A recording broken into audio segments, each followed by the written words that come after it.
The Evil Dead in 5 minutes. Everything you need to know about the story so far, spoiler alert.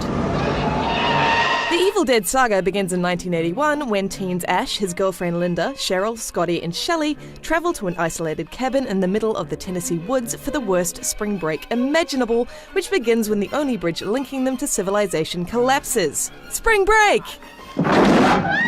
Once they arrive, stuff starts getting weird, but instead of addressing this, the friends investigate the cabin's old cellar where they find the Book of the Dead and play a recording of an ancient incantation which summons a bunch of evil spirits, naturally. After, Cheryl hears some weird voices outside, so goes to investigate, where she has an unfortunate altercation with a tree. The incident has an adverse effect on poor Cheryl, and back at the cabin she is possessed by a demon, stabs Linda in the leg with a pencil, and gets thrown in the cellar. Shelley's possession quickly follows suit, but she gets dealt with in the proper manner. Scotty foolishly leaves the cabin to look for help, and Ash checks in on Linda, who's not looking so peachy keen.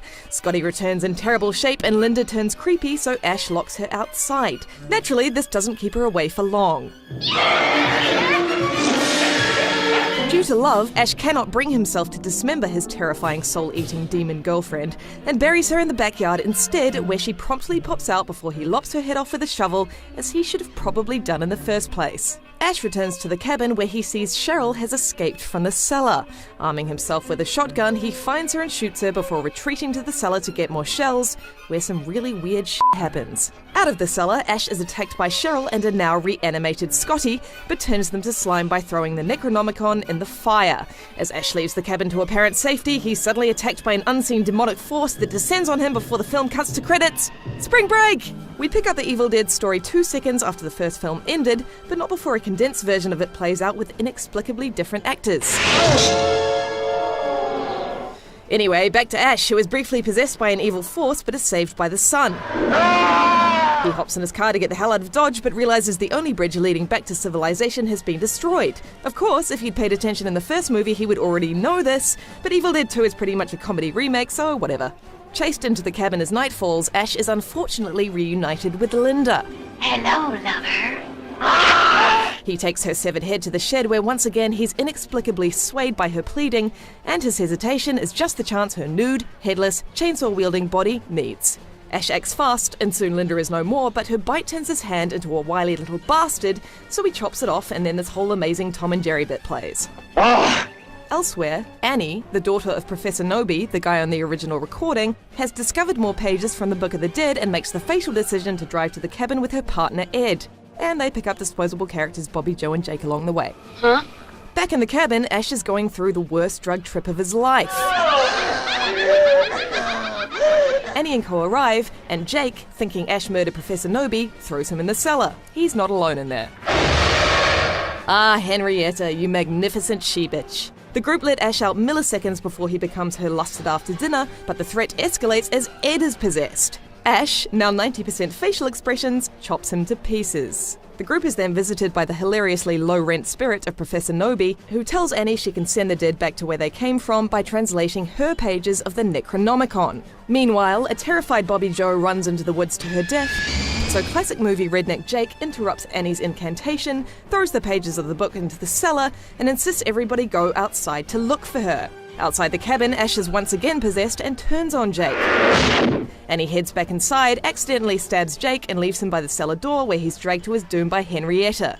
Oh, Jake, you deserved it, you big old movie redneck. Ash is about to eat Annie's soul, but Linda's necklace inspires him to overcome his possession, return to normal, and affix a chainsaw to his arm. Groovy. Ash goes back into the cellar to grab the pages, but Henrietta temporarily thwarts him, before grabbing Annie by the hair and spinning round like a rotten, waterlogged anthropomorphic teapot that can fly. Things start to look really bad as Henrietta turns into her stop-motion form, but Annie has the bright idea of singing a lullaby, thus briefly appealing to the mother that the Deadite once was and giving Ash the opportunity to lop off its head. Also, there's this great part. Swallow this. As the unseen evil begins to rear its head once again, Annie desperately tries to recite the final passage which will open a rift in time and send the evil back to where it came from, but Ash's evil hand stabs her in the back. She manages to croak out the final words of the incantation before she dies, opening up the portal and sending the evil out of the 80s, and unfortunately Ash with it. We pick up Ash's story in 1300 AD, but not before another flashback retelling the events of the Evil Dead, where this time we find out he was once a clerk at a store named S-Mart, and also his girlfriend Linda was actually Bridget Fonda. Anyway, 1300 AD.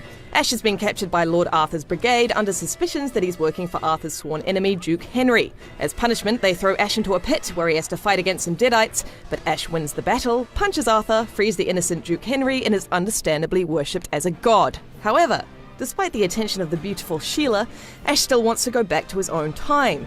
He equips a badass medieval killing arm, says goodbye to Sheila, and leaves to search for the Necronomicon.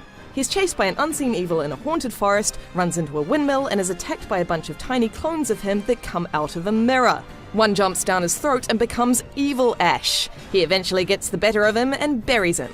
At the cemetery, he eventually finds the real Necronomicon after run-ins with a couple of decoys and tries to remember the incantation that will allow him to pick it up. But this is Ash, so he fluffs it. And soon he's being chased by an army of the dead, led by his clone, who has risen from its grave. Back with Arthur's men, Ash insists on heading back to 1981 despite the chaos that he's caused. But when a flying Deadite kidnaps Sheila, he changes his mind and becomes leader of the resistance. Who's with me? A huge battle ensues between the dead and the living, and Ash manages to kill his evil counterpart, save Sheila from her Deadite fate, and reunite the two warring human factions. Ash drinks some potion and recites the magical phrase to return to his own time, once again flubbing the words, of course. A short time later, back in the 80s, we see he's back at his dead-end S-Mart job, reliving his glory days through war stories. But a surviving Deadite suddenly appears and Ash kills it with a Winchester rifle, thus ending the threat once and for all. Hail to the king, baby. Or not! Ash vs. the Evil Dead centers on an aging Ash 20 years later, whose dead-end life is interrupted by a Deadite plague that of course he inadvertently caused. Will he pick up his boomstick and fulfill his destiny? Or is putting him in charge of humanity just a really dumb idea? Let's go! For more on Ash vs. the Evil Dead, stick with IGN.